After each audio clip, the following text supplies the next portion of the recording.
In this video here, we're going to be looking at polygons, and it's being an introduction video. You're going to be writing down a fair few definitions, or just getting a basic understanding of polygons and the sort of definitions used to answer those questions. So as we go through, make sure you pause and write down all those definitions as we get through to them, and we'll just run through some sample questions at the end. So firstly, what is a polygon? Now, polygons are closed plane shapes with straight edges. So each side is a segment. Okay, so each side of a polygon is a segment and joins with two other sides at points called vertices. So when we're explaining or defining polygons, we use a number of sides, angles, and vertices are the same for each type of polygon, and this number determines the name of the polygon. So what you're going to do now is going to read through these definitions here. So you'll pause as we go through and just write these definitions down.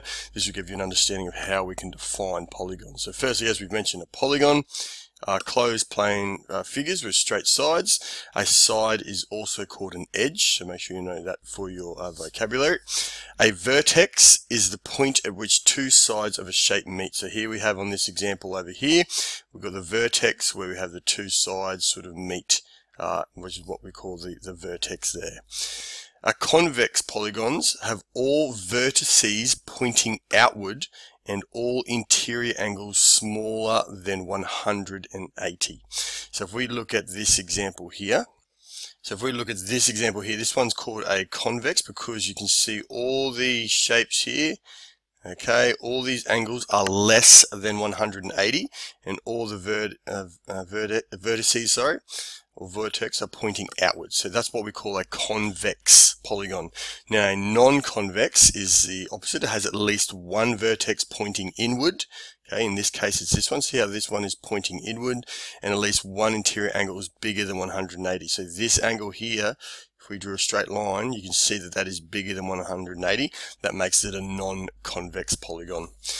Now, the polygons are all classified by the number of sides. Okay, and I'm going to get you to copy this table here down. So you have the number of sides and basically what type of angle that is called. So it has 3, it's a triangle. If it has 6, it's a hexagon. If it's 9, it's a nonagon. So I'll get you to write these down in your book, and then we'll continue from there.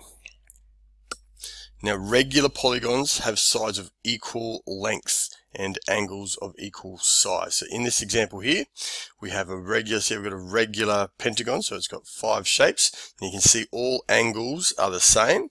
Now, when the diagram, sides of equal length are shown using markings or dashes. So these markings here, they mean that they're sides of equal length. So in this example of the rectangle, you'll see these two markings here, they're the same, and these markings here, they're the same. Now, an irregular pentagon is one that doesn't have all equal sides the same length. Now, polygons are usually named with capital letters, so you'll see here we'll be using this when we're defining and explaining polygons. So we use capital letters for each vertex and in succession, clockwise or anti-clockwise. So you see here it starts with A, so this one is called A, B, C, D. And finally, a diagonal is a segment that joins two vertices, dividing a shape into two parts as seen in this diagram here. So the diagonal sort of splits it into two parts. Now, I'm just going to quickly answer some questions here just so you get an idea of how we should be answering these in our book.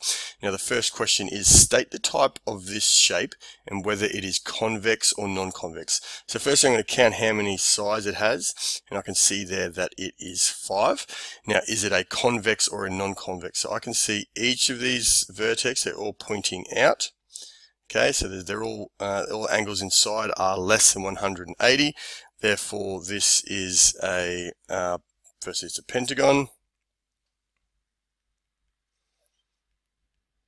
and it is a convex. Okay, so that's how you basically define those shapes. And then part B now is the shape regular or irregular? So I'll make sure I rub these out so stop you confusing you. So remember, regular polygons are ones with all sides the same length. You can see here that they are all sort of different, so it is a irregular shape. Alright, so make sure you're writing down all those definitions. We'll be going through a bit more detail as we go through the units. This one is more about just getting an understanding of a couple of definitions and some terms. Thanks, guys.